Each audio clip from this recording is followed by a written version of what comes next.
Perkenalkan, nama saya Elijah Kristianti Putri, saya dari Agroteknologi 5B. Baiklah, saya akan menjelaskan tentang respon berbagi sumber bahan stek terhadap kemampuan berakar stek Astonia Secloris LR Borus sebagai upaya penyediaan bibit untuk lahan terintegrasi. Pulai Astonia Secloris Borus merupakan salah satu jenis indigenous spesies yang mampu tumbuh cepat atau fast growing dan memiliki nilai ekonomis yang tinggi.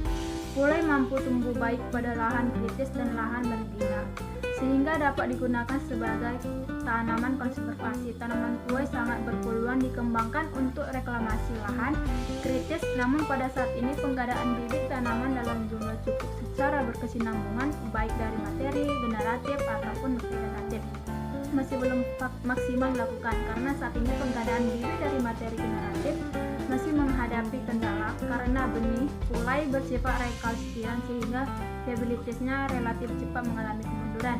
Pembibitan secara vegetatif dapat digunakan sebagai alternatif. Salah satu teknik perbanyakan vegetatif yang secara teknis cukup mudah dan sederhana serta tidak membutuhkan biaya produksi yang besar, yaitu stek.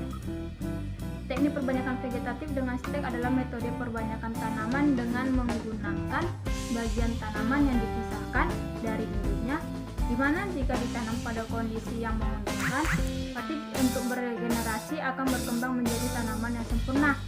Stek pucuk pulai dengan media pasir dan kompos 1:1 tambah rotten F 240% relatif tinggi.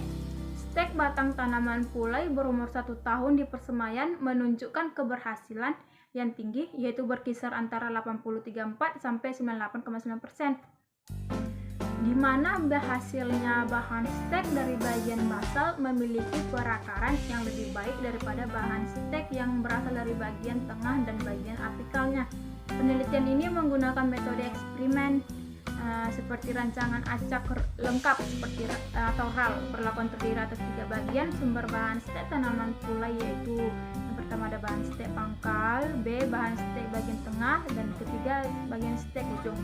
Alat yang digunakan pada penelitian ini yaitu ada gunting pangkas untuk memotong bahan stek, ember plastik digunakan untuk merendam stek, dan polybag untuk tempat tumbuh media tumbuh stek, termometer untuk mengukur suhu dan persemaian, mister untuk mengukur panjang akar stek, timbangan analitik itu untuk menimbang hormon dan akar yang sudah di oven, plastik sungkup, ember plastik, kertas label, bambu, spire, kamera, dan alat tulis. Hasil dari pembahasan yaitu jumlah akar dan panjang akar. Pelakuan sumber bahan stek memberi pengaruh nyata terhadap jumlah akar dan tidak memberikan pengaruh yang nyata terhadap panjang akar, berat basah akar, dan kering akar. Berdasarkan analisis statistik, perlakuan sumber bahan stek berpengaruh nyata terhadap berat kering akar tapi tidak berpengaruh nyata terhadap berat basah akar.